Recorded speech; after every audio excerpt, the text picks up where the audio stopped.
જોનપુરમાં એક રેસ્ટોરન્ટ ધરાશયી થઈ ગયું। ભારે વરસાદથી રેસ્ટોરન્ટનું બિલ્ડિંગ ધરાશયી થયું હતું। વીજળીના થાંભલા સાથે રેસ્ટોરન્ટ ધડામ લઈને પટકાયું હતું। વાજીદપુર સ્થિત શોપિંગ કોમ્પ્લેક્સ પાસે આ દુર્ઘટના। બાજુમાં એક વીજળીનો થાંભલો હતો, વીજ પોલ હતો અને બીજી તરફ રેસ્ટોરન્ટ હતું। રેસ્ટોરન્ટ ધરાશયી થવાનો એક વિડીયો પણ વાયરલ થયો છે। તો દ્રશ્યોમાં જોઈ રહ્યા છો કે એક તરફ ભારે વરસાદ તો વરસી જ રહ્યો છે ઉત્તર પ્રદેશના જોનપુરમાં, અને બીજી તરફ એક રેસ્ટોરન્ટ આવેલું છે તે વીજળીના થાંભલા ઉપર ધડામ લઈને પછડાયું હતું।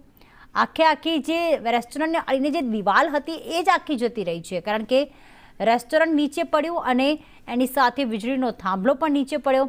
જોકે આસપાસ પાણી ભરાયેલું હોવાથી વાહન ચાલકો તો પસાર થઈ જ રહ્યા હતા, પરંતુ સાઈડમાં પાણી ભરાયેલું હોવાથી લોકો રોડ ઉપરથી પસાર થઈ રહ્યા હતા, જેના કારણે કોઈને જાનહાનિ નથી થઈ।